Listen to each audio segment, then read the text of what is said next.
welcoming you to our debut episode. It's the first transmission of the Hip Spotlight YouTube live stream. And I will not temper my ebullience. We have uh, just an incredible guest to kick things off here. Not only is she a hip video promo client, yes, we promoted a music video for this guest, but she is also a cherished and very valued member of the hip video promo marketing team. Everybody, as I will also say hello to Francesca Fuentes. Hello, Francesca. Hi, Andy. Thank you so much for having me. You're welcome. We are,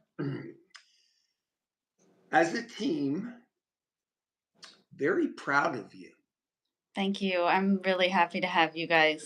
You guys make my day all the time. So thank you guys. Well, most of the people watching are also fellow creatives. Not only have you learned a lot about marketing, but can you tell us a little bit about your grind? Yeah, I definitely got introduced to the world of marketing in 2024 when I did an internship as a publicity intern. And then after my internship, I discovered Hip Video Promo and applied here. I've learned so much about marketing. I have learned graphic design skills that I thought I would never learn. I've learned how to discover new artists and discover what kind of opportunities that they have accepted and how I can potentially get those opportunities. I've learned how to market other artists as well as myself. So my marketing journey has definitely impacted the artist that I am today. Just last year, when I began my career here at Hip Video Promo, my skills were nowhere near where they are now. I am not only a different person professionally, but I am also a brand new artist, as you would say, as you have said in the past. So I think that my skills as a marketing assistant have impacted me significantly. I would be nowhere near where I am now. And of course, having these skills, it's also really great to know that I can use these skills to assist other artists in their journey as well. What does the poster kid for consistent, sustained promotion look like? It's not for the weak of heart. Yeah, here at Hip Video Promo, we always say that consistency is very effective alongside content and confidence. So, confidence, consistency, and content, or content, consistency, and confidence, whatever order you'd like to place them in, they all go hand together. They work the best when they're utilized in junction. So I think that if you are posting content that you are confident in and you are doing so in a consistent way, I that the results you see are going to be significantly more visible than if you were to not use those factors together. I think that for me, seeing that I started get to take my YouTube channel more seriously even before I began my video, back in 2023 was when I decided that I was going to be posting one long form video week.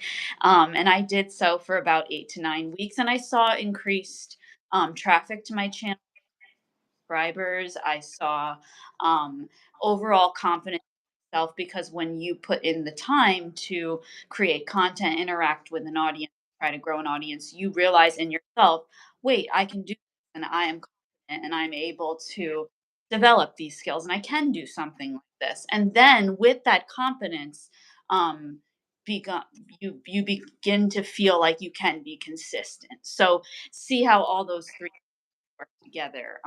Like I said, I started the YouTube channel, becoming serious about it in 2023, and then the year after that was when I started dipping my toes into short form content.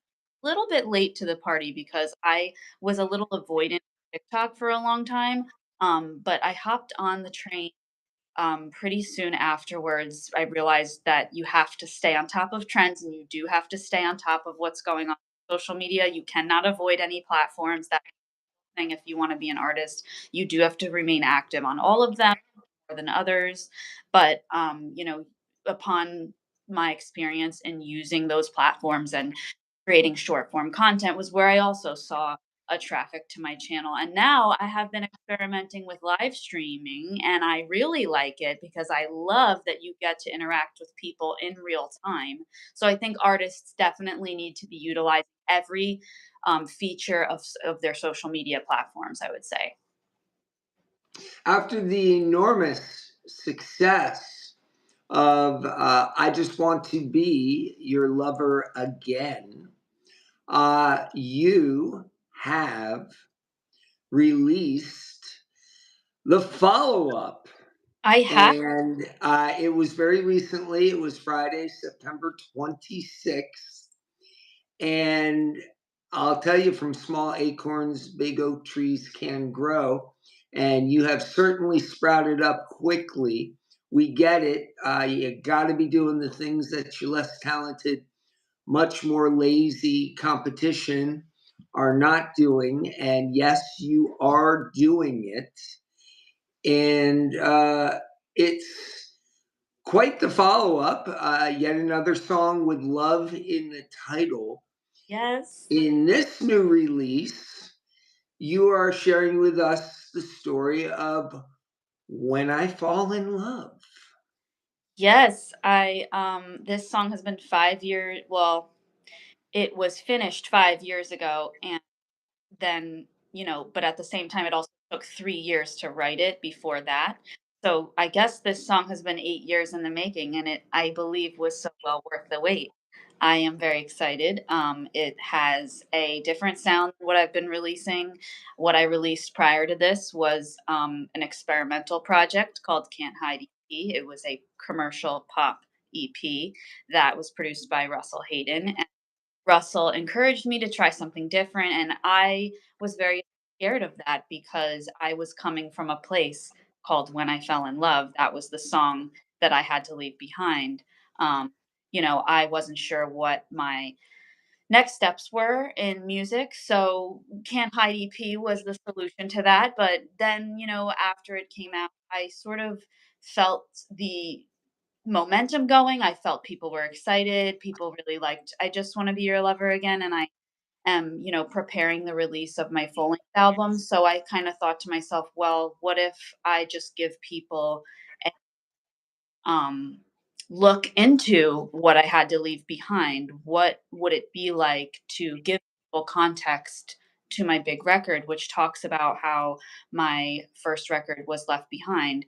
And I think that giving people context makes the story more relatable. People will hear me talk very much about losing my music, losing important collaborations, and who am I without that important collaboration? I think that story is not like the most unique thing ever because people have definitely um, been in relationships with their producers. They have had meaningful collaborations that have passed. And, I think that the journey of finding oneself after a very important collaboration can be very painful, but also extremely transformative and very beautiful in the end. So I wanted to give people context to that story. Like, this is the song, this is one of the songs that I had to leave behind. And maybe this will give you guys a little inside look of how,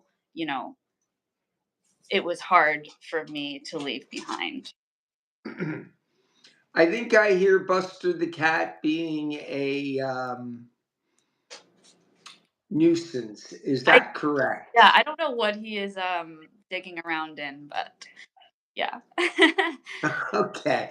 Well, as long as it's Buster and nothing more pressing, obviously his name is Buster for a reason, Mhm. likes to bust things up. Of course. Personal note before we wrap up and we do the plugs.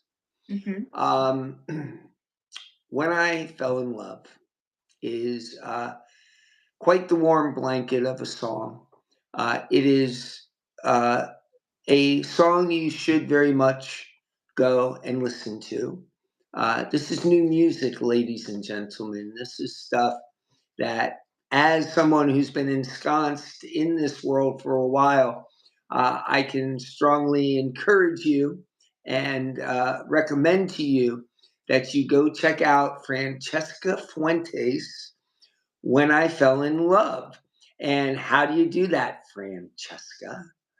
Well, you would be able to find When I Fell in Love on my YouTube channel, which is my favorite place, and as well as other all streaming platforms, Spotify, Apple Music, Tidal, iHeartRadio, Deezer, everything. Amazon Music, everything. Yeah, check it out. I am working currently on getting it some more plays via Spotify playlisting, and we are definitely targeting the disco, modernized disco pop, modernized yacht rock vibe. Yes. Andy, I know our team visited the Christopher Cross concert at PNC Bank Arts Center back in July, and I definitely resonated with sound because my first record, which includes When I Fell in Love, had a 70s throwback vibe. And the record took inspiration from a lot of classic records, a lot of classic music. I loved the song Wildfire by Michael Murphy and the Bee Gees, and also loved Sade at the time. I still love all of those artists. Those were definitely the artists I was listening to. So, yeah, the song has that vibe, and that's where you can listen to it on Spotify, all places. Yeah. Do you have any questions about the song, Andy? Or Well, I should point out that I'm not such an aging rocker dude bass playing old fart that I take my team to see a Christopher Cross concert playing with Men at Work and Toto. yeah, Uh, Christopher Cross, cherished client of HIP. We had the great privilege of promoting his Ride Like the Wind music video excellent. in 2025. It was a reissue because they buried his epically great guitar solo in the original version that came out in 1979. It should be pointed out that Christopher Cross took the world by storm, ended up winning 5 Grammys. And Francesca, isn't that inspirational? I can't tell you that's going to happen here, but it's certainly something to aspire to. Completely, and I think that when you see these big artists win these Grammys, I think that it gives the incentive that, you know, for any artist, this goes for any artist. I think that no matter what award it is, the Grammy is obviously the tip top of the line, highest award that you can win. But I think that seeing those things happen to big artists lets you lets the small artist keep in mind that anything is possible, and with hard work, consistency, and confidence, I think that those three things, keeping those things in mind, seeing that Grammy at the top, um, you're able to be inspired and realize anything is possible. One last question. I want the folks tuning into this transmission, our inaugural HIP Spotlight YouTube live stream, to join me in following Francesca Fuentes. Francesca, how do they do that? At Love Francesca Fuentes. Those are all of my social platforms. And of course, you can follow on the Spotify platform as well, just Francesca Fuentes. That is where you can find me on the streaming platforms. But yeah, definitely my YouTube channel is an important place. We're going to be doing live streams at least a few times a month starting out. I'd like to do a live stream where I actually play the first record, the Lost album, from start to finish. Special Mhm. people that have been supporting me through this journey. So I definitely want to give people even more of an inside look of that record while also getting them excited for the new one. Thank you for joining us. Of course. Thank you for having me, Andy. And let's definitely keep in touch. I'd love to do another live stream here at Hip Video Promo talking about music marketing. Always a pleasure speaking, Francesca. Stay strong, keep fighting the good fight. Thank you, everybody, for tuning in. We'll keep you posted when we'll be going live on YouTube talking to another talented creative. And and Thanks for checking in. Thank you, Francesca. and we've only just begun. Well, there you go.